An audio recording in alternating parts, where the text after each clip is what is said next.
नमस्ते श्रवण भाई। भैया नमस्ते। कहाँ अभिलाष जी नहीं है आज? हाँ, आज अभिलाष के कोई गेस्ट आए हुए हैं शायद, तो इसलिए आज वो अच्छा अच्छा। ठीक है ठीक या तो लेट आएगा या नहीं आएगा। है। तो कल किताब पहुंच गए थे कल? नहीं, नहीं पहुंची। नहीं। अच्छा ठीक है। अच्छा, पूरा सेट आपने भेजा, आज से सूचना तो आ गई थी मेरे को। हाँ, वो ट्रैकिंग में दिखा रहा है कि कल तक वहाँ आपके भीलवाड़ा पहुंच गई है। हो सकता है आज संडे है, कल तो। जी। अच्छा, आप थे क्या उसमें, हैप्पीनेस उत्सव में? जी था मैं। अच्छा अच्छा। तो ये जो अपने माइंडफुलनेस है, ये क्या उन्होंने ब्रह्मा कुमारीज ने बना के दिया है कि लुधियाना के एनजीओ ने बना के दिया है? नहीं नहीं, वो हरियाणा की एक एनजीओ है, सर्कल ऑफ लाइफ। उनने बना दिया। बीके शिवानी को तो बुलाया गया था एक मतलब स्पिरिचुअल पर्सनालिटी के रूप में। बाकी उनका अभी कोई योगदान हैप्पीनेस में नहीं है। और उनका जो अच्छा। स्पीच है आप देखेंगे तो उन्होंने कहीं भी अपने किसी मतलब जो उनकी पद्धति है या जो उनका अपना हम्म। ये पूरा सिस्टम है उसकी चर्चा नहीं किया। वो केवल हैप्पीनेस की चर्चा किए और बोले कि पूरी दुनिया में जाना चाहिए। और भारत से अभी दिल्ली से पूरे देश में फिर दुनिया में बाकायदे उन्होंने इस पे एक मेडिटेशन भी कराया। आप लोग इसको विजुलाइज करिए कि पूरी दुनिया में जा रहा है। तो हम्म। और पूरा स्पीच भी 35 मिनट उनका बिल्कुल लॉजिकल था हैप्पीनेस को लेकर के। ऐसा लगा कि वो हैप्पीनेस में क्या होता है उनको थोड़ा जानकारी भी थी। बहुत अच्छा रहा कार्यक्रम, तो बहुत बढ़िया था। उसके बाद फिर हम लोग चले गए, 2-3 घंटा मनीष जी के साथ बैठे भविष्य की प्लानिंग के लिए। हाँ, नहीं मैं क्या, अभी वो 2 घंटे का जो मेरे पास आया उसमें से यूट्यूब में लिंक उसका थोड़ा देख पाया, अभी और देखूंगा तो उसमें अभी शिवानी बहन का अभी आया नहीं है, शिवानी दीदी जो भी बोलते हैं नाम उनको।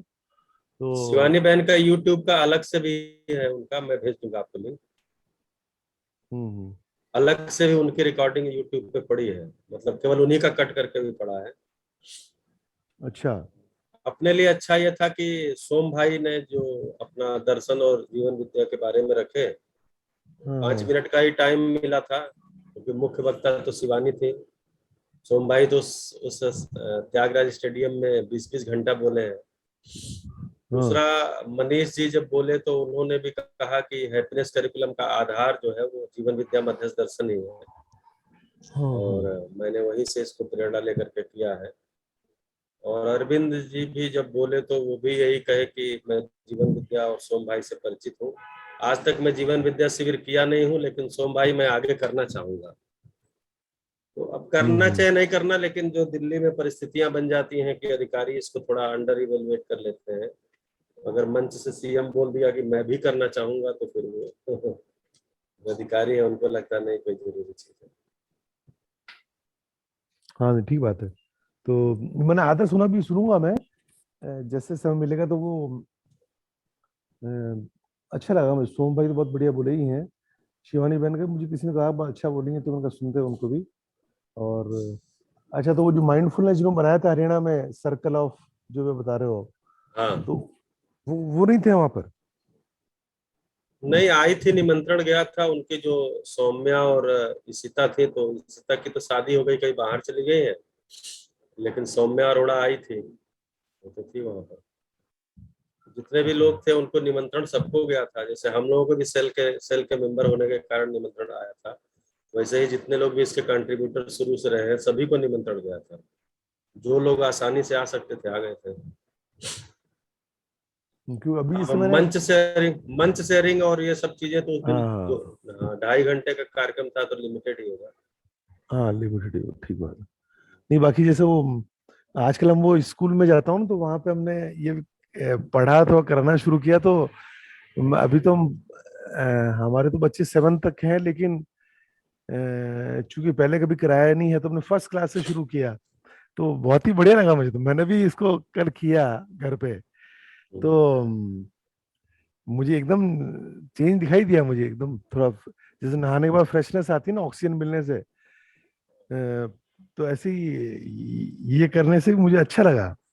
तभी मेरे को लगा चलो, अपन ने जिंदगी में कभी मेडिटेशन किया नहीं है, तो इस बहाने बच्चों को कराते कराते अपन भी कर लेंगे थोड़ा सा, तो कंसंट्रेशन बेहतर नहीं, होना चाहिए बस उसका थोड़ा। उतना ही उद्देश्य है कि बॉडी और मन रिलैक्स हो जाए, फिर उसके बाद आगे का क्रियाकलाप हम थोड़ा ठीक से कर सके, उतना ही उद्देश्य है उसका।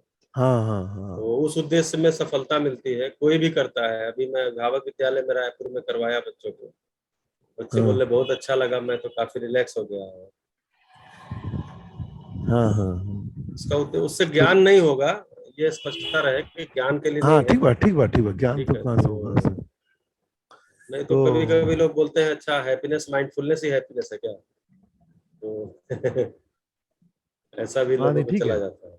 नहीं, ये भी मुझे एहसास माइंडफुलनेस। हुआ कि मैं जब सुन रहा था किसी अपने और प्रबोधक को, तो कभी ध्यान से ठीक है आपका कॉन्सेंट्रेशन बनेगा, लेकिन दुनिया में जो सब कुछ है उसकी जानकारी तो मिलेगी नहीं। तो अगर कोई सामने ऐसी स्थिति परिस्थिति या समस्या आ गई जिसका आपके पास समाधान नहीं है, तो आप फिर अटक जाओगे वहां।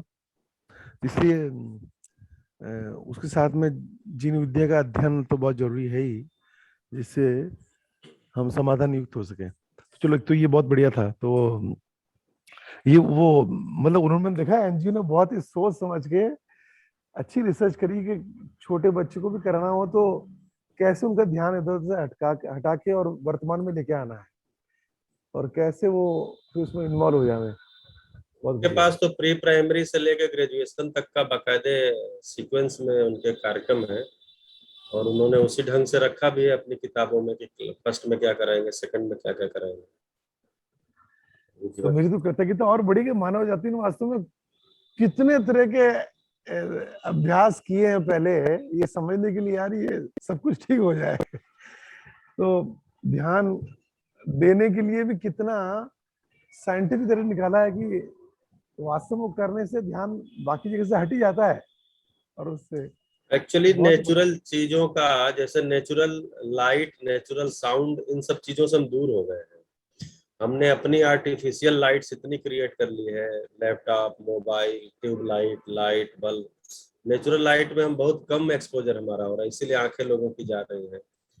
और नेचुरल साउंड से भी हम दूर हो गए हैं। हमारा जो क्रिएट किया हुआ आर्टिफिशियल साउंड है, गाड़ी की आवाज, मोबाइल की घंटी, टीवी की आवाज और लोगों के आवाज, ये मतलब बहुत सारा जो लोगों की आवाज तो कम ही है। बाकी आप बैठेंगे देखेंगे, आपको नेचुरल, जब ध्यान देंगे तभी नेचुरल साउंड आपको आती है। ध्यान नहीं देते तो आपको नेचुरल साउंड आती ही नहीं है। तो नेचुरल साउंड का अभ्यास हो, इसके लिए बहुत अच्छा है हैप्पीनेस। हैप्पीनेस लिसनिंग की जो प्रैक्टिस है ना, माइंडफुल लिसनिंग, वो बहुत बढ़िया है। हाँ हाँ हाँ उसमें हमारे अध्ययन को भी गति मिलती है, क्योंकि अध्ययन का मतलब ही है कि अध्ययन नहीं हो रहा है, इसका मतलब ही हम सुन नहीं पा रहे हैं, हाँ हाँ। क्योंकि नहीं, माइंडफुली हम बहुत नहीं बढ़िया, सुन पा मतलब रहे। बहुत ही बढ़िया, मतलब कि ए, कितना सोचा गया पहले कि भी ओके, अगर ध्यान हटाना है वर्तमान में लाना है तो क्या करने से हो जाएगा। तो बहुत ही बढ़िया।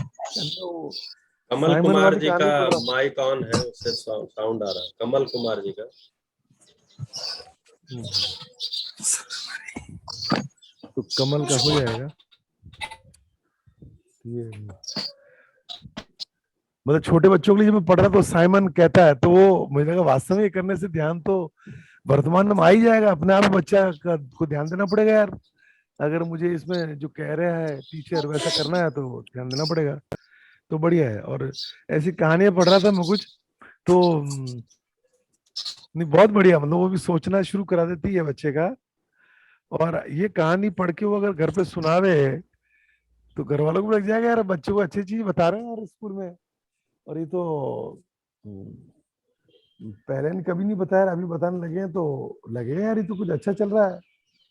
और माँ बाप का भी ध्यान तो जाएगा, बच्चा जब चर्चा करेगा भी कि ये कहानी थी उसमें ऐसा सवाल था, ये था। बच्चों के बीच में दर्शन ले जाएंगे तो उसकी पेडागोजी बनानी पड़ेगी। वो जनरली शिविर हाँ मोड में बच्चों के बीच में, जिनकी इच्छा है शिविर से शिविर में आ सकते हैं, उनको हम शिविर में शिविर मोड में ही बात करेंगे, कोई दिक्कत नहीं है। लेकिन अगर हम एक मास में जा रहे हैं स्कूल के अंदर, तो हमको उनकी पेडागोजी बनानी पड़ेगी। यही ध्यान रख करके करिकुलम बनाया गया कि उनकी पेडागोजी, जो स्टोरी है, एक्टिविटी है, एक्सप्रेशन है, और उसके पहले थोड़ा सा किसी वाद का और किसी विशेष का आक्षेप न लगे, तो एक रिलैक्सेशन के लिए माइंडफुलनेस है। तो कुल मिलाकर के वो बहुत ही सोच समझ के और सालों रिसर्च के बाद इसको लाया गया है। 1 साल 1.5 साल तक तो इसका फ्रेमवर्क बनता रहा, काफी रिसर्च के बाद आया है। हाँ, नहीं मैं कल ये सोच भी रहा था, मैंने कहा से ये माइंडफुलनेस आपने ढूंढा या ये दिल्ली सरकार ने ढूंढा? नहीं, दिल्ली सरकार ने ही कहा कि इसमें जो है हम लोग, चूंकि क्या है, दिल्ली सरकार में ज्यादातर लोग विपस्सना मेडिटेशन करते हैं, तो उनको साल में एक बार जाते ही जाते हैं। हाँ। तो उनको लगा कि ध्यान से भी बॉडी और मन रिलैक्स होता है, तो छोटा छोटा कोई ऐसी चीज इसमें भी जोड़ दिया जाए, एक दिन उसको भी दिया जाए। तो हम्म। फिर सर्च किया गया, तो जो हमारा कॉन्फ्रेंस हुआ मई 2018 में, उसमें लगभग 1,000 संस्थाओं ने आवेदन किया था। उसमें से 20 एनजीओ को सेलेक्ट किया गया था, जिनका कि मूल शिक्षा पे काम था और ये मतलब मेंटल वेलबींग पे भी काम था। उसी में सर्कल ऑफ लाइफ भी आई थी और भी एक दो आई थी। जब इनके प्रेजेंटेशन हुए, उसमें सर्कल ऑफ लाइफ का सिलेक्शन हो गया। और इनका जो है बाकी जो ड्रीम ए ड्रीम थी और ब्लू आर्क थी और लभ्या थी, इनका जो लोग मतलब नॉलेज पार्टनर ये लोग बनाए गए। बाकी वो माइंडफुलनेस के लिए उनका सिलेक्शन हुआ, तो वो दिल्ली सरकार हाँ, का ही वो प्रस्ताव ड्रीम, था। वो ड्रीम वाली शायद लुधियाना की है ना? ड्रीम ए ड्रीम बेंगलोर की है। अच्छा, बेंगलोर की है। हाँ, हम्म। कि उनका नाम भी था। और फिर ये आपने जो ये कहानियां जो सोची, मैं ये भी सोच रहा था कि पढ़ते पढ़ते मन गया यार, जीवन विद्या को कहानी के फॉर्म में छोटे बच्चों को देने का जो तरीका निकाला है, ये भी बड़ा अद्भुत है कि तो। ये सेल की जो मीटिंग होती थी, उसी में ये तय हुआ कि हम लोग कौन कौन सी पेडागोजी लाएंगे। तो उसमें स्टोरी मेथड बहुत अच्छा लगा, लेकिन अंतर हम लोगों ने किया कि स्टोरी सुना करके और उस पर प्रश्न हम नहीं करते, स्टोरी के ऊपर प्रश्न नहीं करते, और ना ये बताते हैं कि इस कहानी से हमको क्या शिक्षा मिली। हम स्टोरी खत्म होते ही सीधे जो भाव निर्माण बच्चे के अंदर हुआ है उसी भाव को निकलवाना, जिसको आजकल पूरी दुनिया में रिफ्लेक्टिव टीचिंग इसी को बोलते हैं। रिफ्लेक्शन लेना उनका तुरंत, जो उनके अंदर भाव बना है। तो प्रश्न बनाने में बहुत मेहनत हुआ। स्टोरी तो कलेक्ट हो गई, हाँ स्टोरी हाँ हाँ। कलेक्शन भी आसान नहीं था, लेकिन वो कलेक्ट हो गई, क्योंकि स्टोरी भी हम में से कोई लिखा नहीं है, वो कहीं से कलेक्ट ही की गई अच्छा अच्छा। है। जी, हाँ, उसको थोड़ा अच्छा, अपने मतलब अनुकूल स्टोरीज को बदल ऐसी दिया। किसी ने पहले बनाई हुई थी, इसलिए वो कलेक्ट कर लिया आपने, लेकिन उसको फिर किस लेकिन डायरेक्शन में बच्चों को ले जाना है सोचने के लिए, जी, इस जैसे पे सवाल है। 160 स्टोरी इसमें यूज की गई है, लेकिन इसके लिए हम लोग 1,500 स्टोरी कलेक्ट किए थे। उसमें से हम्म। छांट छांट के जो अपने काम की थी, अपने उद्देश्य को पूरा कर सकती थी, जिसमें हम थोड़ा बदलाव भी कर सकते थे, तो ऐसी स्टोरीज ली गई है। तो काफी स्टोरीज पे भी मेहनत हुआ, क्योंकि टीम बड़ी थी हमारी। और वैसी टीम थी जो 2 साल से हापुड़ में हर हर दूसरे महीने 10 दिन अध्ययन के लिए जाते थे। वो लोग 2 ढाई साल में वो लोग अच्छा तैयार हुए थे, तो ऐसे लोगों को ही इसमें लिया गया था। किसी ऐसे व्यक्ति को नहीं लिया गया था जो अध्ययन न किया हो। दर्शन का अच्छा। अध्ययन हम लोगों ने किया हुआ। 2 महीने में 8 दिन का मतलब, वो जो मेंटोर टीचर बनाए थे आपने वहाँ दिल्ली सरकार के स्कूल्स में? हाँ हाँ जी, नहीं सारे मेंटर्स नहीं, मेंटर्स तो 200 थे। हाँ। तो उसमें से सारे मेंटर जब शिविर किए, तो उसमें से कहा गया कि कौन लोग इसमें आगे बढ़ सकते हैं। तो 65 लोगों ने कहा कि हम अध्ययन में आगे बढ़ सकते हैं, तो उनको लेके रायपुर गए, अछोटी में। हम्म। वहां उनका 15 दिन का अध्ययन शिविर हुआ। उसके बाद वहीं उनसे पूछा गया कि अब हम 2 साल का अध्ययन शिविर करने जा रहे हैं, जिसमें हर दूसरे महीने 10 दिन आपको हापुड़ आना होगा, लेकिन इसमें सरकार केवल आपको छुट्टी देगी, बाकी आना जाना और वहां रहने का जो अध्ययन का जो खर्चा होगा वो आप देंगे। अध्ययन मतलब खाने पीने का जो होगा, हाँ अध्ययन का हाँ तो खर्चा होता नहीं है। तो उसमें से 35 लोग तैयार हो गए कि हम ऐसा कर लेंगे। तो उन 35 लोगों की फिर फाइल चली और 35 लोग आए, लेकिन 35 लोगों का जब ऑर्डर होते होते उसमें से 28-29 लोग तैयार हुए, और 1-2 महीने में जो है उसमें से और लोगों ने छोड़ा, तो 20 लोग बचे केवल। वो 20 लोग हाँ। पूरा, तो वही 20 लोग इस अध्ययन की, जो आप जो किताबें लिखी इसमें कंट्रीब्यूटर टीम आप देखेंगे, तो वही 20 लोग हैं जिन्होंने हाँ। अध्ययन किया। नहीं, खैर बहुत मेहनत हुई है, मतलब इसमें बहुत जी होमवर्क भैया, किया तो है। 2015 से शुरू करके 2018 तक जो काम हुआ, 2.5 साल, 2015 के जुलाई से शुरू हुआ था और 2018-17 तक, मतलब 16-17 और 17 दिसंबर तक जो लोग तैयार हुए थे, क्योंकि जनवरी 2018 में ये कैरिकुलम बनाने का सोचा गया। तो पहले राउंड में तो 2 महीने में बनाया गया, तो अच्छा नहीं बना था, 3 क्लास का ही केवल बन पाया था। 3 क्लास का नहीं, 3 पैकेज बने थे, nursery to second, third to fifth और 6 to 8। लेकिन जैसे ही लॉन्च हुआ तो तुरंत तय हो गया कि इसका एक रिच फ्रेमवर्क बना करके अब ग्रेड वाइज बनाया जाएगा। तो 2018 जुलाई में लॉन्च हुआ, और अगस्त मतलब जुलाई में लॉन्च हुआ था ये 2 जुलाई को, और ट्रेनिंग वगैरह चलते चलते पूरा जुलाई बीत गया था। तो अगस्त से फिर हम लोग, मतलब सेल के लोग, हम हैं अंकित भाई, संजीव चोपड़ा जी, निविता, मृदु, स्वाति खन्ना, ये सारे लोग जो है फ्रेमवर्क पे बैठना शुरू किए, और लगातार हम लोग फ्रेमवर्क पे 3-4 महीने तक बैठे। मतलब बैठे ही रहते थे, सामने बोर्ड पे सारा फ्रेम सेट करके बैठे ही रहते थे कि इसको कैसे क्लास वाइज, कैसे कंटेंट को हॉरिजॉन्टली डिवाइड किया जाए जिससे कि ये कंटेंट पूरा आ जाए, और फिर इसको वर्टिकली कैसे डिवाइड किया जाए कि अलग अलग क्लास में कैसे इसको ले जाए और कैसे कनेक्ट कर पाए। तो इस पे 3 महीना तक हम लोग कल बात करते रहे, सोचते रहे, फ्रेमवर्क इसका डेवलप किया। जब फ्रेमवर्क डेवलप हो गया तो इस फ्रेमवर्क को फिर कंडेंस किया, क्योंकि इतना बड़ा फ्रेमवर्क हम सारे पार्टिसिपेंट के साथ शेयर नहीं कर सकते थे, वो मतलब करने से फिर वो बिखर जाता। लेकिन हम लोग अपने लिए वो किए, उसके बाद उसका कंडेंस फॉर्म सारे पार्टिसिपेंट को शेयर किए। फिर कहा गया इसके अकॉर्डिंग ही आपको स्टोरी ढूंढनी है, एक्टिविटी बनानी है, और वो स्टोरी और एक्टिविटी फ्रेमवर्क में किस जगह टैग होगा उसको आपको टैग करना है जाके। फिर जो टैग होता गया, फिर मान लीजिए एक स्टोरी, एक एक कंटेंट के लिए 3 स्टोरी टैग हुई। बाद में फिर वेटिंग कमेटी जब थी तो उसने फिर उसको वेट करने के लिए जो है वो उस पर फिर बैठे, तो कौन सा लेना है कौन सा नहीं लेना है, फिर उसके क्वेश्चंस बनाए गए। तो मतलब बहुत ही एक्चुअली, और इसमें एक हाँ और अच्छी बात आपको बता दें। हेलो हाँ हाँ, बोलिए बोलिए। जी, और अच्छी बात बता दें कि मतलब जो दिल्ली सरकार में जो हम लोगों ने अध्ययन कराया इस लोगों, उसका रिजल्ट बताते हैं। सरकारी शिक्षक ऐसे काम के लिए एक मोटी रकम चार्ज करता है, मतलब अगर स्कूल से निकल के वो कोई काम करने आता है तो उसको दिल्ली सरकार में पर डे 8,000 ऑनरेरियम दिया जाता है। हम्म। लेकिन और उसके बाद सरकार उनको खाने का भी इंतजाम करती है, उनको 2 टाइम चाय नाश्ता देती है। लेकिन ये टीम लगातार सालों काम की, और इसने 5 पैसा चार्ज नहीं किया, और अपना खाना टिफिन लेके आते थे, और आपस में चंदा इकट्ठा करके चाय मंगवाते थे, मतलब चाय भी अपना ही पिए हैं। तो दिल्ली सरकार का इसमें खर्चा केवल छपवाने का आया है।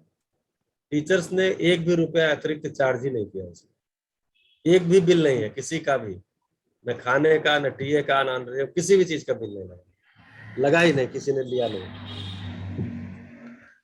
नहीं, मुझे समझ में आ गया। जिससे आप लोगों ने पहले वो शिविर करवाया, फिर अध्ययन करवाया, तो उससे उनको धीरे धीरे पात्रता, जी, योग्यता और बनी बढ़ी, और फिर उनको लगा रही तो अपना दायित्व है, करना ही है, तो ऐसे में और वो सभी उत्साह भाव में के साथ करते थे, भरे। 9 बजे हाँ। रात तक बैठे ही रह जाते थे।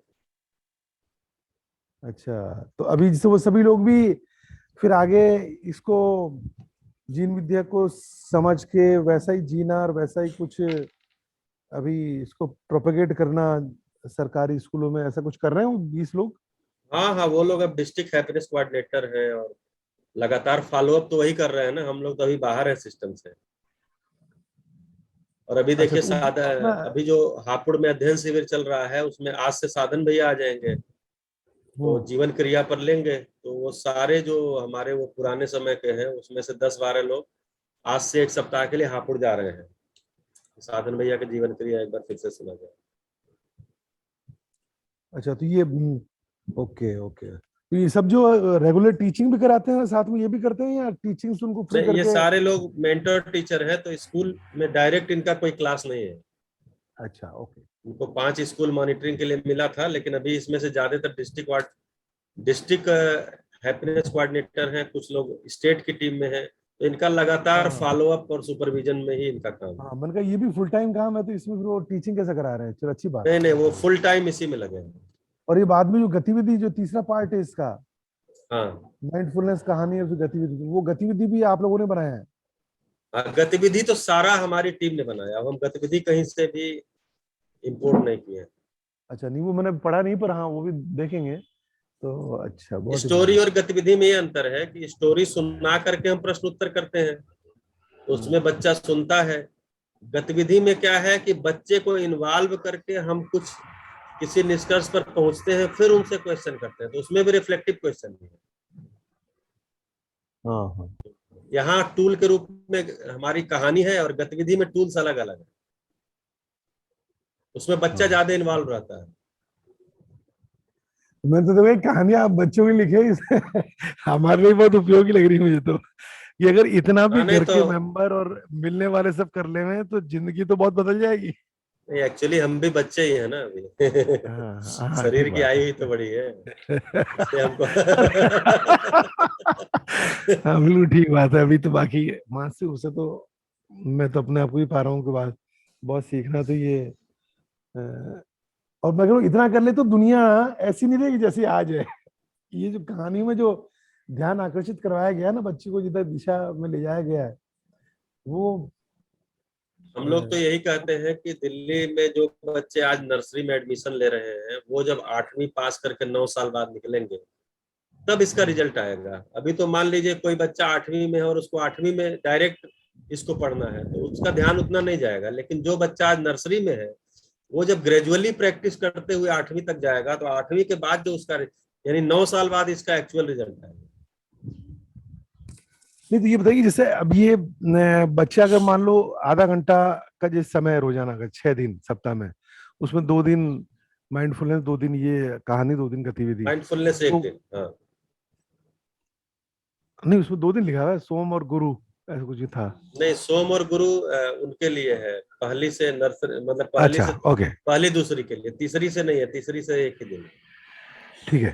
तो अब ये कि जब ये आधा घंटा वो डेली पढ़ेगा और 6 डेज ए वीक और बाकी टाइम तो उसको इसी वातावरण में रहना है तो इसका फिर वो असर रहता है ये जो कहानी की जो चर्चा हुई उसने जो सवालों पे जवाब सोचे और घर पे भी चर्चा करी फिर आके शेयरिंग करी बाकी बच्चों की शेयरिंग सुनी तो इसका इम्पैक्ट बढ़ाने के लिए मुझे लगता है भी वातावरण का भी तो प्रभाव है ना और वो दबाव और प्रभाव इतना ज्यादा है कि उसमें ये दब सकता है तो इसकी प्रभाव को बढ़ाने के लिए कुछ और उनको पेरेंट्स को भी जिन विद्या शिविर करें ऐसा कुछ इंस्पिरेशन कहीं से जाता है या क्या सोचा गया है।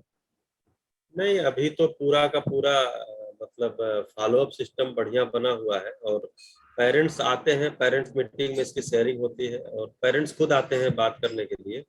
पेरेंट्स का शिविर करने का तो योजना बना हुआ है, शिविर कराने का।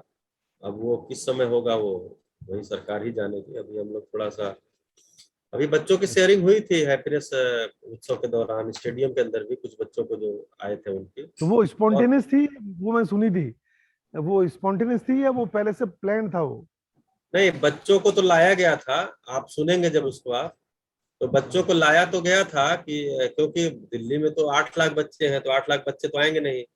अगर हाँ अगर 100 बच्चों को लाया गया है, तो इसका मतलब उनको सेलेक्ट करके ही लाया गया है। जो हैप्पीनेस हाँ उत्सव में सेलेक्ट किए गए थे बच्चे, उनको लाया गया था।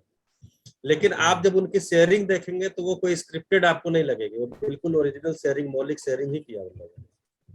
जब मनीष जी क्वेश्चन पूछ रहे हैं, तो हाँ बच्चों ने अपनी मौलिक शेयरिंग ही की है।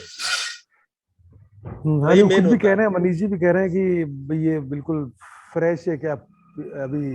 ओरिजिनल है। हाँ ठीक है बहुत बढ़िया। तो ऐसे में ओके तो पीटीएम में पेरेंट्स शेयर करते हैं पीटीएम के अलावा पेरेंट्स आते हैं कुछ बताने के लिए कि भाई हमारा जब भी बच्चा जैसे उत्सव भी कर वो रहा है। हैप्पीनेस उत्सव चला 1 महीने तक पूरे दिल्ली में, हम्म, उसमें तो सारे पेरेंट्स के साथ मीटिंग थी, सबके साथ थी, टीचर्स का जो है, मतलब बहुत सारे काम हुए ना 1 महीने में, उसके आधारित पेंटिंग, उस पर आधारित बहुत सारी चीजें हुआ। हाँ तो उसमें तो हाँ पेरेंट्स पूरे इन्वॉल्व थे 1 महीने तक। हाँ हाँ अच्छा नहीं बहुत बढ़िया फर्स्ट क्लास। तो चलो मैंने ज्यादा समय ले लिया वैसे पर मुझे लगा भाई ये सबके काम का है कि हैप्पीनेस करिकुलम की सॉफ्ट कॉपी तो अवेलेबल ही होगी नेट पे। हाँ, अवेलेबल है, लिंक आपको भेज देंगे। हाँ तो मैं क्या चाह रहा था जो भी इस ग्रुप में है तो वो सॉफ्ट कॉपी देख के आपने सही बोला कि शरीर की उम्र बढ़ी है बाकी मन के स्तर पे तो चूंकि अभी तो कुछ मिला ही नहीं था इसलिए बच्चे ही हैं तो ऐसे में ये सबके लिए उपयोगी हैं। हम भी पढ़े अपने बच्चों को पढ़ाए और इस पर चर्चा करें बहुत बढ़िया। एक तो ये हो गया और अब इसको थोड़ा और सीरियसली लेंगे हम लोग और पेरेंट्स को भी आप सोच ही रहे हैं तो बहुत अच्छी बात है ये भी। चलो अच्छा है। तो अब और भी कुछ सवाल करना चाहे तो करे, फिर आगे बढ़ते हैं। मैं चैट बॉक्स में लिंक डाल देता हूँ।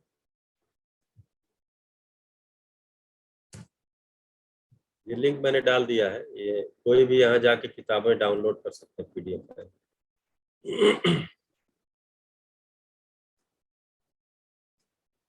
नहीं तो जैसे अभी जब पेरेंट्स के अभी तक नहीं हुई है हैप्पीनेस, सॉरी, जीवन विद्या शिविर, तो ऐसे में मैं, हाँ वो जो पूछा तो पूछा, उसका जवाब ही लिया नहीं है मैंने आपसे कि वो आधा घंटा रोजाना 6 डेज वीक कराने से वातावरण के प्रभाव दबाव के बावजूद क्या बच्चा उसको याद रख पाता है और उसके आधार पे उसका व्यवहार कार्य बदलता है, या ये कम पड़ रहा है इसलिए जीवन विद्या शिविर तो, मतलब इसमें क्या आपका क्या राय है? नहीं, बच्चों को तो हम सभी जानते हैं, आप भी आजकल टीचिंग कर ही रहे हैं कि जो चीज अच्छा लगता है उसको याद ही रखते हैं। तो चूंकि बच्चों को अच्छा लग रहा है इसलिए बच्चे इसको पूरे समय याद रखते हैं। और हैप्पीनेस क्लास की चर्चा ही ज्यादा होती है स्कूल में, मतलब और भी सब्जेक्ट का होता है, ऐसा नहीं है कि मैथ्स पीछे कर दिया गया, साइंस पीछे कर दिया गया, लेकिन इसकी चर्चा बच्चे करते हैं। तो इसमें कोई ऐसा दिक्कत नहीं होता है और पूरे दिन उस वातावरण वहां बना ही रहता है। कम तो है, मतलब पूरे, अगर पूरे अन्य सब्जेक्ट भी इसी आलोक में लिख दिए जाएं जो पूरी अपने यहाँ यूसीएफ की टीम काम कर रही है, जिस दिन वो लिख करके आ जाएगा और कभी 100-200 साल बाद, मतलब या हो सकता है 10 ही साल बाद सरकार एक्सेप्ट कर लेती है, तो हर पीरियड में हम हर सब्जेक्ट को इसी रोशनी में पढ़ाएंगे। लेकिन अभी तो फिलहाल एक पीरियड भी एक बड़ी उपलब्धि है। बताइए, हमें लगता है कि कम लोग हैं, ये चर्चा ज्यादा लंबी चली गई इसलिए क्या? और किसी के प्रश्न?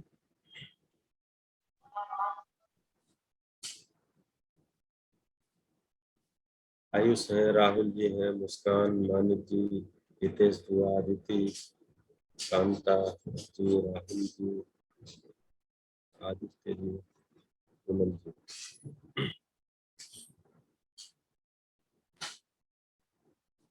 कोई प्रश्न? एक्चुअली हाँ जी, तो मेरा ये प्रस्ताव भी था इसमें, सुनील भैया, हाँ जी। ये जो प्रश्नोत्तर सेशन है इसमें कुछ तो कोई किताब को बीच में रखा जाए जिसको पढ़ करके प्रश्नोत्तर हो, तो शायद ज्यादा प्रश्नोत्तर सटीक जाएंगे। या हाँ मुझे भी वो, मैंने उसको अभिलाष को हाँ, कहा था कि अपन या तो कोई एक टॉपिक पर ही डाल दें, उस पर हाँ थोड़ा या तो सोच के और टॉपिक, सवाल बना के लेके आए, बिल्कुल बिल्कुल। या तो वीडियो डालें नहीं तो या कुछ टॉपिक डालें नहीं कुछ तो तो। ज्यादातर ये होता है कि वो दूसरे कहेंगे तो मैं सुन ही लूंगा कि क्या इसका उत्तर है। वही है कि वो पोखरे में दूध डालना था सबको, सब लोग तो कहानी सबने सुना ही है कि पोखरे में दूध डालना था, तो एक ने सोचा कि भाई सब लोग दूध डालेंगे, हम पानी डाल दें, पता चला सुबह केवल पानी पड़ा हुआ उसमें। तो हितेश जी का हैंड रेज है। जी भैया। जी भैया नमस्ते, मेरी आवाज सही से आ रही है? जी हितेश जी, बताइए। मुझे ना दो दो बातें पूछनी थी। एक तो जीवन परिचय शिविर जैसे मैंने किया था, अभी रिसेंटली उत्तरकाशी में भी किया मैंने। और अभी मुझे लग रहा है कि अब इस बुक के अलावा, जीवन परिचय बुक के अलावा भी अगर मैं नेक्स्ट बुक पढूं तो वो क्या होनी चाहिए? और अभी अध्ययन शिविर जो एक मैंने स्टार्ट किया है सुरेंद्र पाल भैया का, 1 जुलाई से है, से जो था, तो इसके साथ मैं बुक कौन सी रेफर करूँ जिसको हम मतलब बहुत सिंपल बुक हो, जो पढ़ के समझ आ सके? अभी अध्ययन शिविर किस बुक पे चल रहा है सुरेंद्र पाल अध्ययन भैया का? अध्ययन अध्ययन बिंदु शिविर है वो, अच्छा, अध्ययन बिंदु। अध्ययन बिंदु है, हाँ जी। हम्म, वो ठीक बुक है। वाइज पठन नहीं है उसमें। हाँ शिविर है वो, समझ गया। तो उसमें आप चाहे तो शुरू में और अपना ध्यानाकर्षण के लिए इसके साथ व्यवहारात्मक जनवाद पढ़ सकते हैं। जी। व्यवहारात्मक जनवाद, ठीक है भैया। उसके बाद आप थोड़ा सा मानव व्यवहार दर्शन पढ़ना शुरू करिए, 1 पेज 2 पेज फिर देखिए। पहले आप लेकिन व्यवहारात्मक जनवाद एक बार पढ़ लीजिए। वो पढ़ने में थोड़ा रीडेबिलिटी है उसमें, मतलब रीडेबल है वो, उसमें इतना शब्द फंसाते नहीं है। मानव व्यवहार दर्शन पढ़ेंगे तो आपको हर पेज पर डिक्शनरी लेके बैठना पड़ेगा और हर पेज पे आपको चर्चा करने का मन करेगा। हाँ भैया। तो हाँ, तो देखते हैं, नहीं होगा तो इसी सेशन को हम लोग किसी पुस्तक के अध्ययन में कन्वर्ट कर देंगे ना, जीवन विद्या एक परिचय हाँ के जी। अध्ययन में कन्वर्ट कर देंगे या व्यवहार जी दर्शन के भैया अध्ययन में प्लीज। कन्वर्ट कर देंगे।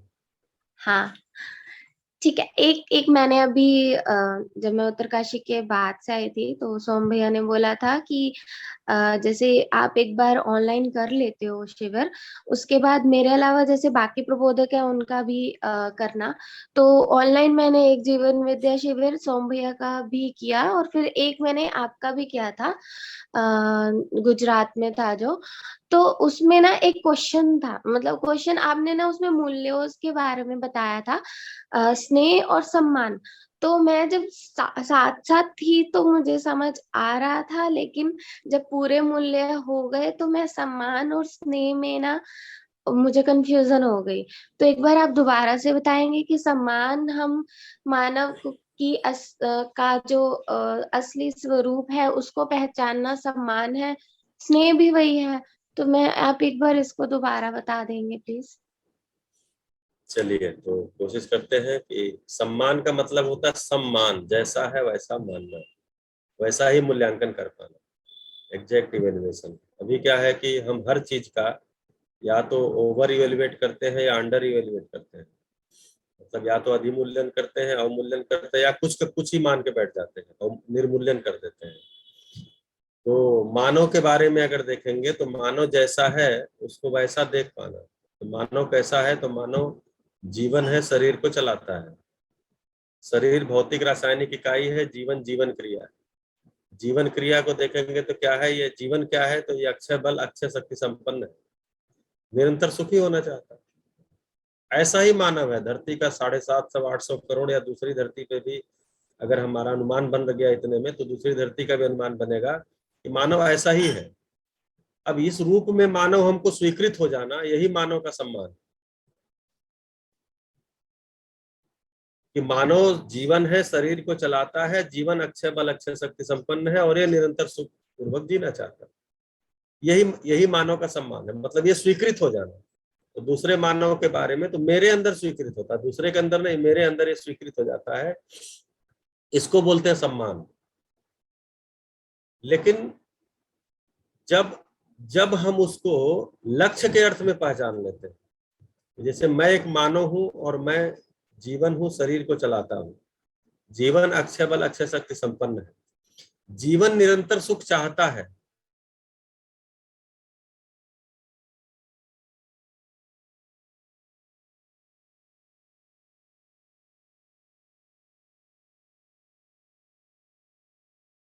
आवाज आ रही मेरी? अब बीच में लॉस्ट हो गई थी एकदम। हाँ, फोन बज गया था जी, अभी तो आ रही है ना? जी जी भैया। तो मेरा जीवन भी निरंतर सुख चाहता है, आपका भी जीवन निरंतर सुख चाहता है, यानी कि हम दोनों का लक्ष्य एक ही है। जी भैया। इससे क्या होता है, और आपका लक्ष्य एक ही है, तो लक्ष्य समान जब दिखता है तो हम दोनों संबंधी हो सकते हैं।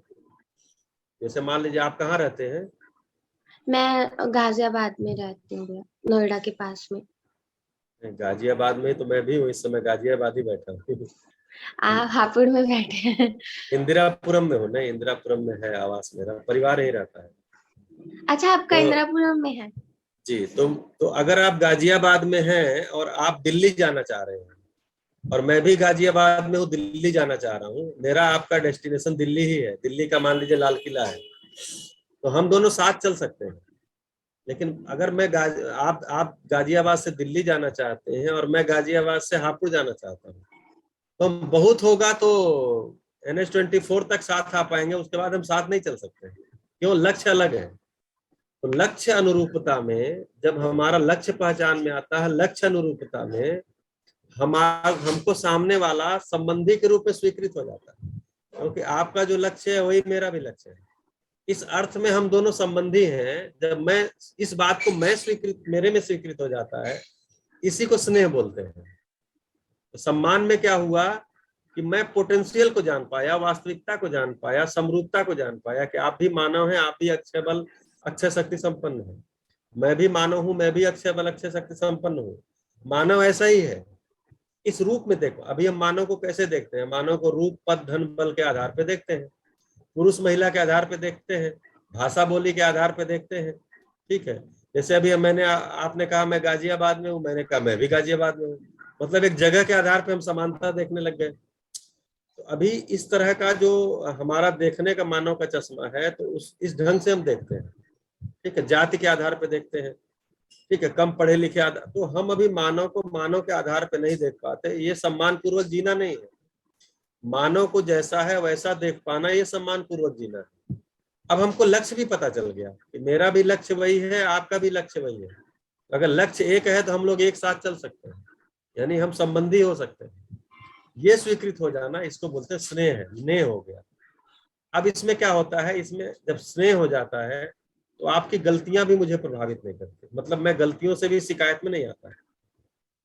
आप अपने घर में देखेंगे जिससे आपका लगाव होगा, या जिन दोस्तों, जिनको फ्रेंड सर्किल तो बहुत बड़ी होती है, लेकिन जिनसे आपके क्लोज फ्रेंड होंगे, उसमें आप गलती भी करते हैं तो बोलता है अरे यार आप तुमसे गलती हो गया, चलो कोई बात नहीं, आगे से ठीक कर लेना।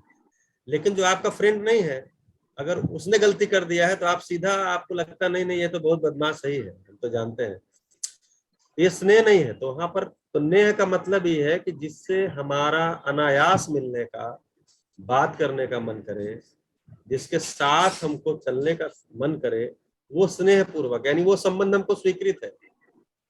लेकिन जहां हमको, आप जिस, कभी कभी किसी का फोन आता है और आप तुरंत उचक के उठाते हैं, वाह वाह फोन इनका आ गया, और कभी कभी ऐसे व्यक्ति का फोन आता है कि आप फोन बंद कर देते हैं, अरे ये कहाँ से फोन कर दिया। ये क्या चीज है? ये स्नेह है। तो ये अभी निरंतरता नहीं है। परंपरा में जब हम समझ संपन्न होते हैं, तो अभी क्या है, जिससे हमको स्नेह है वो कुछ समय के बाद वो भी हमारा दुश्मन सा हो जाता है, मतलब विरोधी हो जाता है। तो अभी निरंतरता नहीं है, क्योंकि मानव को अभी हम रूप, पद, धन, बल के आधार पर पहचानते हैं, सम्मान पूर्वक जी नहीं पाते, इसलिए स्नेह में निरंतरता नहीं है। सम्मान की निरंतरता नहीं, इसलिए स्नेह की निरंतरता नहीं। जबकि हम निरंतरता चाहते हैं। जैसे आपके परिवार में अगर आपका सभी से स्नेह हो जाए, तो सबसे ज्यादा फायदा किसका होने वाला है? मेरा। आपका होने वाला। आप रिलैक्स हो जाएंगे। आपके मोहल्ले में सभी लोगों से साथ आपके संबंध बहुत अच्छे हो जाएं, स्नेह पूर्वक हो जाएं, सबसे आपका मिलने का मन करे, बात करने का मन करे, उसमें सबसे ज्यादा फायदा किसका होगा? आपका ही मेरा। होगा। आप फिर रिलैक्स होंगे। तो कुल मिलाकर के स्नेह पूर्वक जीना ये मेरी जरूरत है, और मैं इसकी निरंतरता चाहता हूँ, इसलिए हम चर्चा कर पा रहे हैं। तो सम्मान का मतलब ये हुआ कि जो चीज जैसा है उसको वैसा ही पहचान पाना। मानव जैसा है, अस्तित्व जैसा है, संबंध जैसा है। अभी संबंध को हम किसी किसी संबंध को बहुत अधिमूल्यन करते हैं, किसी किसी संबंध को हम अवमूल्यन या निर्मूल्यन कर देते हैं। तो संबंध जैसा है उसको उस रूप में हम नहीं देख पाते, यानी हम सम्मान, तो हमारा दृष्टि अधिमूल्यन अवमूल्यन का हो जाता है। हम मैक्सिमम चीजों का, वस्तुओं का भी, पदार्थों का भी देखेंगे, सामान का भी देखेंगे। जैसे अभी गाड़ी, इतनी गाड़ी की चर्चा क्यों होती है? क्योंकि गाड़ी का हम अधिमूल्यन करके चले हुए। गाड़ी कोई बड़ी चीज है और उसका अधिमूल्यन, ये वाली गाड़ी, वो वाली गाड़ी, हमको तो ये गाड़ी लेनी है, वो गाड़ी लेनी है। मकान का अवमूल्यन, कपड़े का अवमूल्यन, मोबाइल का अवमूल्यन, अधिमूल्यन, ठीक है, लैपटॉप का अधिमूल्यन, तो हर चीज का, वस्तु का भी अधिमूल्यन करते हैं। तो इसको जो है वस्तु, संबंध और मानव के बारे में जब हम किसी चीज को, जो चीज जैसा है उसको वैसा देखने लग जाते हैं, मतलब स्वीकार हो जाता है, इसको बोलते हैं सम्मान। और मानव को लक्ष्य के अर्थ में जब हम सम्मान रूप में पहचान लेते हैं तो हमको वो संबंधी के रूप में स्वीकार हो जाते हैं। जिस क्षण वो संबंधी के रूप में स्वीकार होते हैं उसको कहा गया कि स्नेह है, क्योंकि ये भाव है। भाव का मतलब स्वीकृति होता है, स्वीकृति ही भाव है। तो स्वीकृति हो गया, मतलब मैंने आपको संबंधी के रूप में स्वीकार लिया, तो ये स्वीकृति जो आ गई, इसको बोल रहे हैं स्नेह है। अब आपसे स्नेह हो गया, ठीक है। अब क्या है, अब मैं जैसे मान लीजिए सुनील भैया रहते हैं भीलवाड़ा में, और उनको पता है कि हितेश जो है वो गाजियाबाद में रहते हैं, तो इनका परिवार भी होगा या कैसे रहते होंगे, तो अगर इनको हापुड़ आना है ये सोचते हैं अच्छा हितेश अध्ययन में मिलती, फोन करते हैं हितेश से भी थोड़ा मिल लेते हैं। अब आपसे न कुछ लेना है न देना है, कुछ भी नहीं है, ना आपसे नौकरी है, ना आपसे पैसे का आदान प्रदान है, ना सामान का, लेकिन ऐसे ही मन कर रहा, नहीं आए हैं तो मिल लेते हैं। ये स्नेह है जिससे अनायास मिलने का मन करे। मैं बाजार में सब्जी लेने गया और बाजार में सब्जी लेते लेते हमको ध्यान आया कि यही हमारे एक मित्र रहते हैं, अरे यार चलो आज उनके यहाँ बैठ लेते हैं, उनके भी हाल चाल लेते हैं। इसका मतलब स्नेह है। ठीक, अब इसकी निरंतरता नहीं रहती, इसकी निरंतरता कि हमको प्यास है, इसके लिए हम अध्ययन अभ्यास कर रहे हैं, इसके लिए हम जो है हमको अभ्यास करना पड़ेगा, अध्ययन करते हुए अभ्यास करना पड़ेगा। अभी क्या है, ये सारा स्नेह दूसरे पे डिपेंड है, इसलिए निरंतरता नहीं है। हमारे जितने संबंध टूटते हैं वो दूसरों के कारण उसमें टूटते हैं, क्योंकि मुझे लगता है मैं तो अच्छा ही हूँ, तो दूसरों के कारण, तो हम दूसरे का ही मूल्यांकन ज्यादा करते हैं, उसी के इच्छा विचार आशा का ज्यादा मूल्यांकन करते हैं, अपनी इच्छा विचार आशा का ज्यादा मूल्यांकन नहीं करते हैं। इसलिए हमको कारण दूसरा ही हमेशा लगता है। ठीक है, तो बाकी अभी तो मैं हापुड़ में 2.5 दिन पूरा जो अभी आए हैं उसका मानव व्यवहार दर्शन का अध्ययन करने के लिए, सभी जगहों से, गुजरात के ज्यादा लोग हैं उसमें, उसमें मैं वहां से राजस्थान से भी है, तो मैं उसमें 2-2.5 दिन पूरा संबंध और मूल्य पर ही चर्चा किया। पूरा 2.5 दिन, मतलब हमें लगता है 8-8-16-4-20 घंटे लगभग चर्चा हुई संबंध और मूल्य पर। बहुत अच्छी चर्चा रही। तो कभी और ऐसा शिविर, ऐसा कोई सीटिंग होगी तो उसमें और इस पर चर्चा करेंगे। ठीक है हितेश जी। जी भैया, धन्यवाद। शुभकामनाएं, शुभकामनाएं।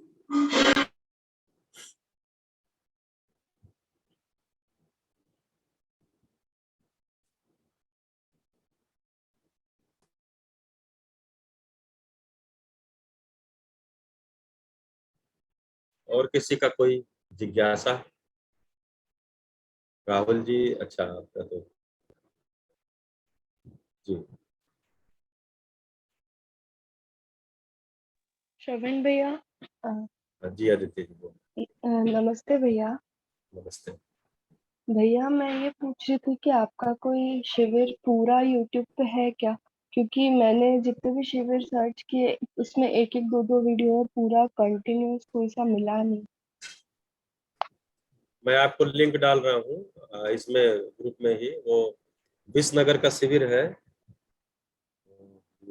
विसनगर का शिविर है मेरा, तो वो शिविर पूरा पूरा है, वो डे वाइज है, day 1 session 1, day 2 session 2, day 3 session 3, ऐसे करके है। जीवन विद्या इंडिया। बहुत जबरदस्त है, मैंने सुना आपका वो वहाँ वाला विश्वनगर वाला बहुत ही जबरदस्त है। हाँ, जी तो भैया, मैं यही इसका, वाला मैंने देखा था। इसमें सारे मूल्य पे भी चर्चा हुई थी। बहुत बहुत अच्छा है ये वाला हाँ, शिविर। मूल्य पे काफी अच्छी चर्चा हुई है, मूल्यों पे उसमें, उस शिविर में। हाँ, इसका हुआ आपको।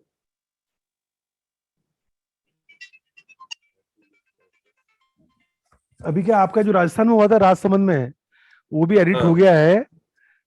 खाली अभी क्या वो वालुकुड़ का जो सोमवार का शिविर है वो हमारे पास आया हुआ है, तो हमारे वो जो चैनल चलाते हैं अभिलाष, हाँ हाँ वो जीन विद्या ग्लोबल करके, तो अभी वो अपलोड कर हाँ। रहे हैं। जो वालुकुड़ में हुआ था वो कमल मंगल जी ने दिया है, इसको अपलोड करो। उनको लगा भी ये तरीका अच्छा है अभिलाष का, तो अभी वो जैसे ही पूरा होगा फिर आप वाला जो अपलोड होएगा रोजाना। बिल्कुल, तो ये मैंने लिंक डाला है इसमें, आप देखिएगा। इसमें बाकायदे डे 1 डे 2 डे 3 ऐसे करके है पूरा। मतलब इसमें 7 दिन का शिविर है, और 7 दिन का डे 1 सेशन 1, डे 1 सेशन 3 एकदम क्रम से है ये। अदिति जी आप इसको कॉपी पेस्ट कर लीजिए कहीं अपने ठीक है सोशल। भैया, थैंक यू। जी और जी। भैया, जो आपने पहले लिंक भेजा है ना, ये हैप्पीनेस की, हाँ, उसका सॉफ्ट कॉपी का, उसमें क्लिक नहीं हो रहा। अभी मैंने उस लिंक पे जाके देखा तो। नहीं इसमें आप क्लिक करेंगे ना तो ये जो सारी बुक्स है, ये उसको आप क्लिक करते बुक्स तो खुल जा रही है पूरी। आप ठीक कोई है भी भैया, क्लिक मेरे करके इसमें देखिए, कोई प्रॉब्लम है तो मैं बाद में और ट्राई। और कोई क्लिक करके देखिए। नहीं भैया, खुल रहा है। खुल मैंने रहा है भैया, click- खुल रहा है। हाँ हाँ, ठीक है भैया, मैं और आगे ट्राई करती हूँ। जी थैंक यू भैया। जी, धन्यवाद, शुभकामनाएं।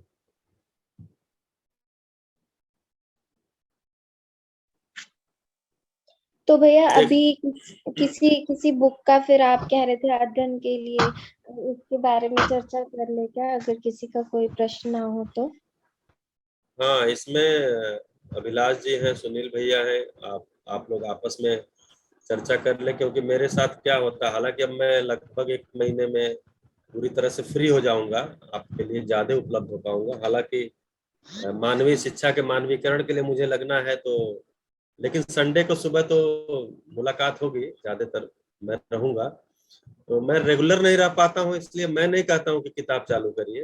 हाँ, लेकिन अगर आप किताब चालू करेंगे तो जो भी व्यक्ति जुड़ेंगे संडे को, जो भी इसको मतलब थोड़ा सा इसको समझ में आगे हैं, वो उस पर चर्चा कर ले। लेकिन आप तय कर लीजिए कोई किताब, या अभी जो सुनील भैया का प्रस्ताव था वो भी अच्छा है कि किताब के बजाय जो अध्ययन बिंदु के मुद्दे हैं, उन मुद्दों पे हम चर्चा करें। कोई संपृक्तता है, संबंध है, जैसे आज मूल्य पर इन्होंने हितेश जी ने कहा कि स्नेह और सम्मान में क्या अंतर है, ऐसे जो हमारे में प्रश्न बन रहे हैं अध्ययन बिंदु के मुद्दों पर, तो उसको ऐसे डायरेक्ट प्रश्न के बजाय मतलब अभी तो डायरेक्ट ही आ गया, तो ये भी अच्छा है, कोई बात नहीं। लेकिन आप इसको अगर आप लोग का कोई ग्रुप भी बना होगा ना? जी हाँ भैया है। हाँ, तो उस ग्रुप में कोई मुद्दा डाल के और पूरे महीने उस पे सब लोग देखें, वीडियो से या किताब से जहां भी है, और उसकी शेयरिंग करते हुए जिज्ञासा रखें संडे के दिन, तो शायद ज्यादा हम लोग उपलब्धि पा सकेंगे।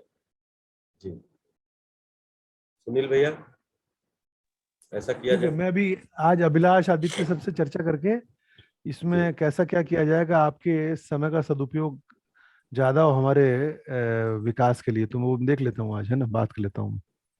तो जी एक तो भैया। ये कर लेंगे। और अब और कोई सवाल करना चाहे तो।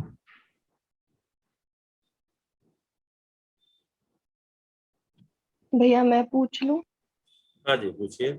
एक सवाल और था कि भैया जैसे अ, ये सूत्र है या सूत्र है, मतलब ये सेंटेंस भी आता है कि कम अधिक विकसित कम विकसित को चलाता है। तो जैसे हम, हमारे से जो नीचे जो भी जानवर है वो कम विकसित इकाइयां हैं और हम उनसे थोड़ी ज्यादा विकसित हैं। तो अगर हम न्याय को अच्छे से समझेंगे तो हम कहीं ना कहीं उनके साथ भी न्याय कर पाएंगे।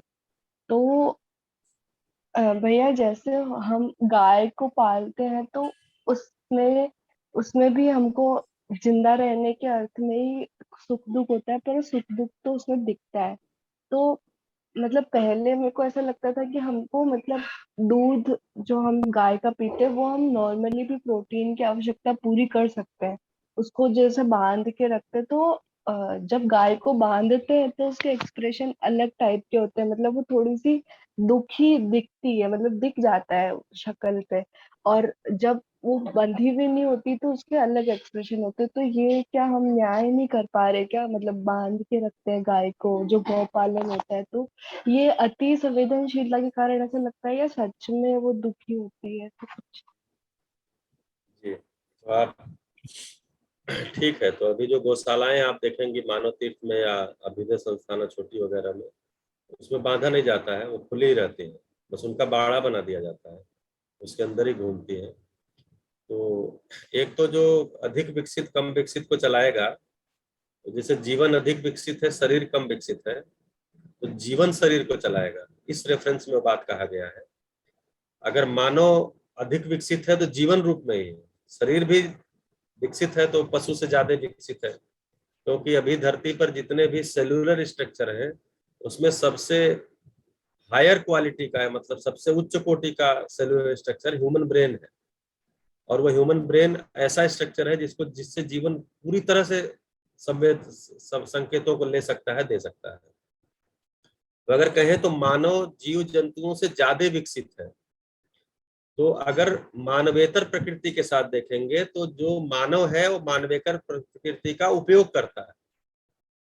तो हम जीव जंतुओं का उपयोग करते हैं, क्योंकि कोई भी जीव जंतु हम किसी उपयोगिता के अर्थ में ही अपने पास रखते हैं। जिस जीव जंतु को उपयोगिता के अर्थ में हमने कुछ नहीं पहचाना है उनको अपने पास नहीं रखते हैं। उपयोगिता मूल्य ही वहां पर मुख्य मुद्दा है। बाकी जो उनके अंदर जो एक्चुअली जो जानवर है उसको जो हम बांध के रखते हैं, तो अभी चूंकि हमारे पास विकल्प नहीं है तो हम बांध के रखते हैं, क्योंकि छोड़ के रखा तो केवल यही खतरा नहीं है कि वो भाग जाएगी। अभी हालांकि भागेगी नहीं गाय तो आपसे, चूंकि वो तो उसके अंदर मानने की क्रिया होती है। सभी जीव जंतुओं के अंदर मानने की क्रिया होती है। जो भी उनकी सुविधा का ध्यान देता है उसको अपना मालिक को मान ही लेते हैं। वो भागेगी नहीं अगर डोरी आप छोड़ दें, लेकिन आप बांधते इसलिए हैं क्योंकि कहीं इधर उधर चली गई तो कोई और जानवर अटैक न कर दे, इसलिए भी बांध के रखते हैं। तो बांधने का बहुत सारा कारण उसकी स्वयं की सुरक्षा है, उस गाय की सुरक्षा को ध्यान में रख करके है। धीरे धीरे आप देखेंगे कि हाँ भैया, सॉरी इंटरप्ट करने के लिए, पर उसकी सुरक्षा भी हम कहीं ना कहीं खुद के लिए ही तो कर रहे हैं कि वो सुरक्षित रहेगी तो हमारे काम आ पाएगी। बिल्कुल उपयोगिता के लिए ही, तो हमें उपयोगी अंत में हमें ही होना है। उपयोगिता के लिए हम लेकर के आए हैं तो अंत में हाँ भैया। उपयोगिता वो मेरे लिए ही प्रमाणित होगी। हम्म। ठीक है, और गाय के साथ जो कुछ भी हम कर रहे हैं उससे अंततः हम ही सुखी होना चाहते हैं। गाय सुखी होना नहीं चाह रही है, हम सुखी होना चाह रहे हैं। ठीक है, तो अच्छा तो ये होगा, जैसे आप इन संस्थाओं में अगर जाएं देखें तो यहाँ गाय बांधी नहीं जाती। आप मानव तीर्थ में देखेंगे, अभ्युदय संस्थान में देखेंगे, जहां भी अपनी गौशालाएं हैं वहां पर गाय बांधी नहीं जाती। हाँ, उनके बाड़े बनाए गए, बाड़े के अंदर रहते हैं, लेकिन फ्री रहते हैं। आप किसी भी गाय के वो नहीं देखेंगे कुछ को।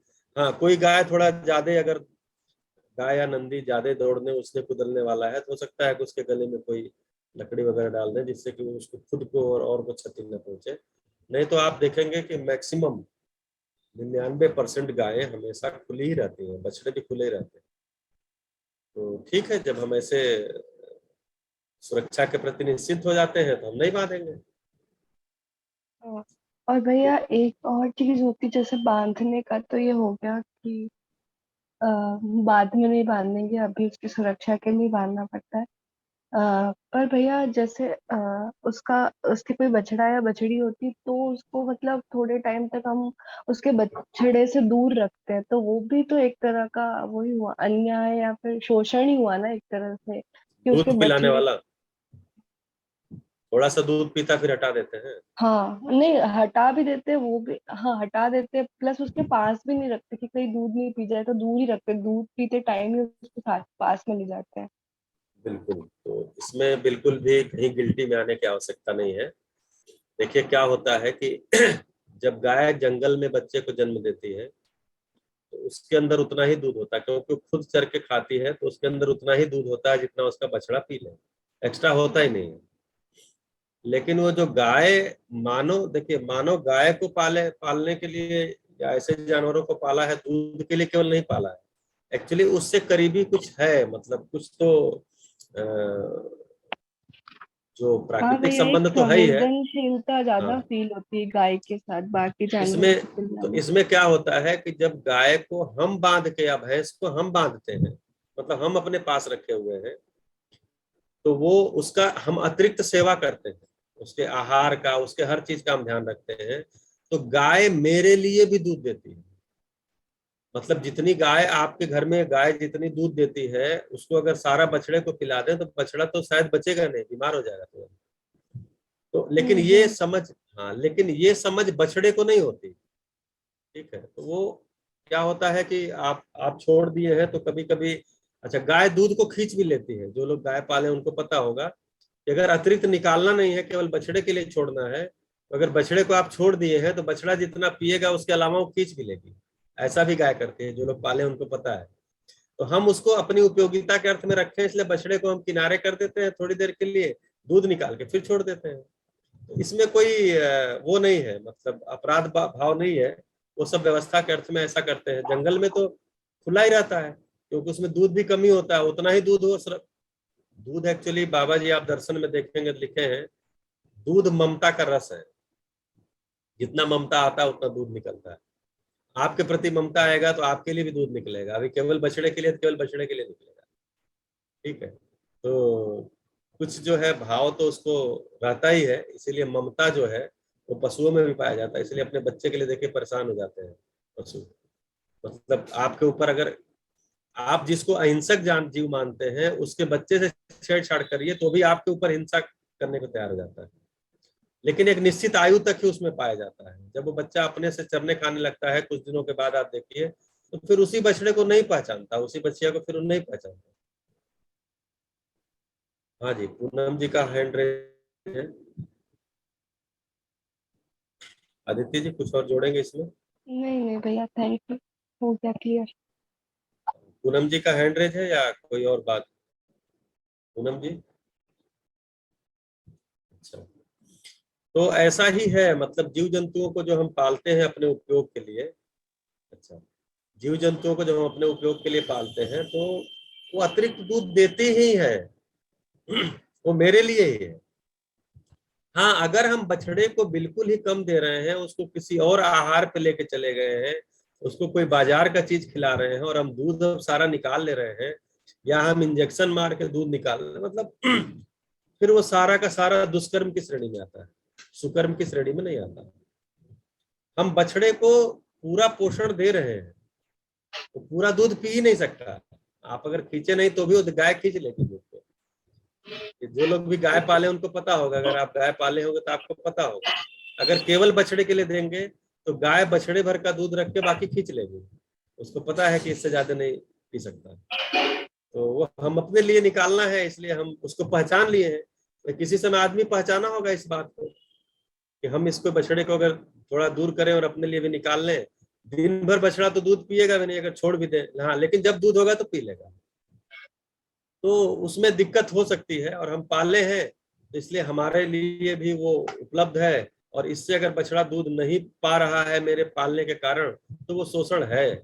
लेकिन अगर हमको लग रहा नहीं बछड़ा को पूरा पोषण मिल रहा है, तो फिर ये शोषण नहीं है ना, उसको तो पोषण पूरा मिल रहा है। जी भैया, तो मतलब ये ऐसे विचार, मतलब जब भी ऐसे गाय को देखते तो ऐसे विचार आता है कि कहीं कुछ गलत तो नहीं कर रहे। मतलब हमारी भी गाय है गांव में, तो जब भी उसको देखते तो ऐसे लगता है कि कहीं कुछ गलत तो नहीं हो रहा है इसके साथ। कभी उसकी आंखों से आंसू भी निकलते हुए दिखते हैं वो तो। आंसू नहीं है। हाँ, वो हमको, हम लोग चूंकि अपने आंसू देखते हैं ना, तो लगता है गाय के आंसू निकल रहे हैं। एक्चुअली उसके भी एंडोक्राइन सिस्टम होते हैं, उसके आंख को सुरक्षा के लिए, अभी आदमी के अंदर, आदमी के आंसू सूख गए हैं, आपको पता है? मैक्सिमम आदमी के, जो लोग शहरों में रह रहे हैं उनके ज्यादातर आंसू सूख चुके हैं, ड्राईनेस आ गई आंख के अंदर, उनके अंदर आंसू निकल ही नहीं रहे हैं। इसलिए डॉक्टर आंसू निकालने के लिए ड्रॉप देते हैं कि आप ये ड्रॉप डालिए और आपके अंदर आंसू निकले। तो वो एक्चुअली सेक्रेशन होता है आंखों की सुरक्षा और आंखों के स्वास्थ्य को लेकर के, हमको लगता है उसके आंसू निकल रहे हैं। ठीक है, ये ऑब्जर्वेशन आपका अच्छा है, लेकिन ये एक्चुअली प्राकृतिक नियम के तहत वो निकलते हैं। हम लोग के नहीं निकलते, मानव के तो ड्राइनेस सबसे बड़ी, जो अभी पोल्यूशन का सबसे बड़ा प्रभाव आंखों पे पड़ा है, कि मैक्सिमम आदमी, आप जांच कराइए आंख का, ड्राइनेस मैक्सिमम लोगों को। उसके लिए डॉक्टर ड्रॉप देते हैं कि आप, उसमें नाम भी है रिफ्रेश टीयर्स, मतलब आंसू निकालने का ड्रॉप देते हैं। तो वो आंसू नहीं है, वो नेचुरली वो सेक्रेट हो रहा है अपने अंदर, अंतःस्रावी ग्रंथियों से, लसिका ग्रंथियों से निकल रहा है वो स्राव, जिससे कि आंखें स्वस्थ रहे, उसके अंदर बॉल आसानी से घूम सके, सुरक्षित रहे। उसके अंदर डस्ट वगैरह आ गए हैं तो जब वो सेक्रेट हो जाता है तो डस्ट निकल जाते हैं बाहर। तो जब आंख में पानी भर जाता है तो आंख के अंदर के डस्ट वगैरह बाहर निकल जाते हैं। हमको लग रहा है वो गाय रो रही है।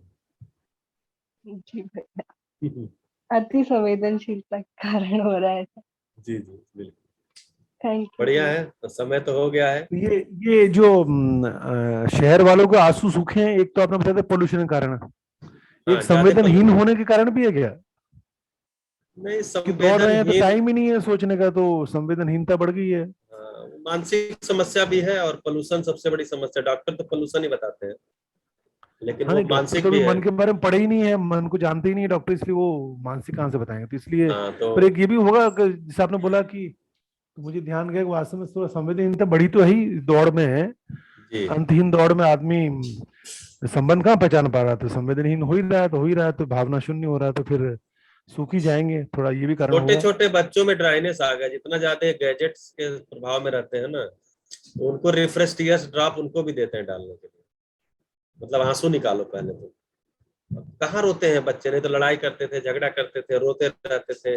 ठीक है, अच्छा, जितना भी मतलब वो कुछ न कुछ, किसी न किसी से लड़ाई किया, झगड़ा किया, खेला कूदा, गिर गए, चोट लग गया, रोने लग गए। अब वो सब खत्म है, हम उनको चोट लगने ही नहीं देते कि उनको रोने का मौका है। तो एक्चुअली आंसू आंसू निकलने का ग्रंथि है ना, वो सूख रही है सबकी।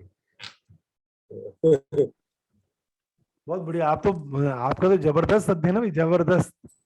तो आप 20 घंटे तक मूल्यों पर बोले हैं। जी मैं, भैया। मेरे को भी काफी स्पष्ट था आपके जो वो विसनगर वाला जो शिविर मैंने किया, तो मैं योग प्राणायाम करते हुए सुनता था, तो मेरे को योग प्राणायाम में रुकना पड़ जाता था सुनने के लिए। तो फिर मेरी पत्नी कहती थी, यार भाई बहुत देर हो गई अब तक आए नहीं पूरा करके योग प्राणायाम। तो मैं कहता था भाई सुन रहा हूँ, तो उसको सोचना पड़ता है फिर। बहुत तो बढ़िया, शिविर में फर्स्ट क्लास। क्या होता है, शिविर में मूल्यों का व्यवहारिक विवेचन ज्यादा होता है। अभी ये जो 20 घंटे की रिकॉर्डिंग हुई है, ये बाद में यूट्यूब पर पड़ेगा एडिट करके, इसको आप सुनेंगे तो चूंकि ये अध्ययन करने आने वाले लोग हैं, तो उन मूल्यों का तात्विक विवेचन हुआ है कि हमारा सीधे वस्तु पे ध्यान चला जाए, सम्मान है क्या चीज, तो सीधे वस्तु तक ले जाने के लिए। और सुनील भैया, आपको आवाज आ रही है मेरी? आ रही, आ रही। हाँ, पहली बार ऐसा हुआ है कि चूंकि सोम भैया से मैं पहला शिविर किया था 2007 में, तो मैं सोम भैया के सामने शिविर लेने में थोड़ा सा एक सौम्यता का और भाव रहता है, लेकिन इस बार ये पूरे 20 घंटे सोम भैया भी बैठ के सुन रहे हैं। बहुत बढ़िया, फर्स्ट क्लास, फर्स्ट क्लास। भैया तो मूल्यों ये पर तो एक मैंने, महीने का पूरा हाँ कुछ अपलोड होगा क्या? हाँ, पूरा ही ये अपलोड होगा। अभी तो मतलब रॉ फॉर्म में नहीं होगा, उसको कुछ एडिट किया जाएगा। हाँ। उसके लिए टीम लग गई है एडिटिंग के लिए, तो वो धीरे धीरे हो भी रहा है। अभी मैंने ठीक है। अहमदाबाद में किया था 2 दिन का टीचर्स के साथ ओरिएंटेशन कार्यक्रम जून में, तो उनके साथ वाला भी वीडियो मिल गया है, उसका भी एडिटिंग शुरू हो गया है, वो भी अपलोड होगा। तो चलिए, मटेरियल बहुत आ रहा है, बस हमें सेलेक्ट करना है कि हमें क्या सुनना है, क्या देखना है, किस क्रम में करना है। नहीं तो और जैसे अभी इन्होंने कहा ना, अदिति जी ने, हितेश जी ने, हाँ, कि अदिति बहन ने, किसने अभी लिंक मांगा था शिविर का, तो उसमें क्या है? हाँ, तो उसमें क्या है? मैंने ही मांगा था भैया। हाँ, तो किसी का भी शिविर आप लीजिए तो उसको 1 दिन से और 7वें 8वें दिन तक सुन लीजिए पूरा। क्या होता है, हम एक वीडियो इधर देखे, फिर एक वीडियो उधर देखने चले गए, फिर एक वीडियो उधर देखने चले गए, तो फिर वो क्रम नहीं सजता हमारे में। हाँ भैया, एक्चुअली वो दिक्कत ये आ रही थी कि आपका एक अभी एक दो वीडियो अपलोड अपलोड किया अभिलाष सर ने भी, वो भी छोटे छोटे ही थे, और एक दो और देखे तो वो इधर उधर के, तो वो मुझे भी समझ नहीं आता। वो छोटे तो मार्केटिंग के लिए डाले जाते हैं ना, कि लोग फिर हाँ उसके वो क्लिप तो भी खाली बनवाई है, खाली मार्केटिंग के लिए। बाकी अभी मैंने कहा ना, वालुकुड़ का शिविर जैसे ही पूरा अपलोड हो जाएगा, पहले वो मिल गया वहां से गुजरात से, उन्होंने बोला यार अपलोड कर लो, तो अपने ही साथी हैं तो पहले वो कर लेते हैं। उसके बाद श्रवण शुक्ला जी वाले का एडिटिंग हो गया है। 5 दिन का आपका शिविर था, 4 दिन का, वो 5वां दिन क्या कि वो उससे कैमरामैन से वो मिस हो गया कहीं, तो इस चक्कर में अच्छा, भी लेट हुए। तो हम इंतजार करते हैं, ढूंढ पे ढूंढ कहीं पे, तो उसमें तो अल्टीमेटली नहीं मिल पाया, तो अब 4 दिन का कर रहे हैं फिर हम। तो वो ठीक है। हो 5वें दिन जाएगा। ज्यादातर तो मूल्यांकन सत्र चला था। हाँ तो हो ठीक है, जाएगा, जल्दी हो तो जाएगा। ठीक है, समय भी हो गया है, हाँ तो सभी को नमस्कार भैया, नमस्ते किया जाए। सभी को नमस्ते। नमस्कार, नमस्कार। नमस्ते भैया। नमस्कार, सभी को शुभकामना। नमस्ते भैया।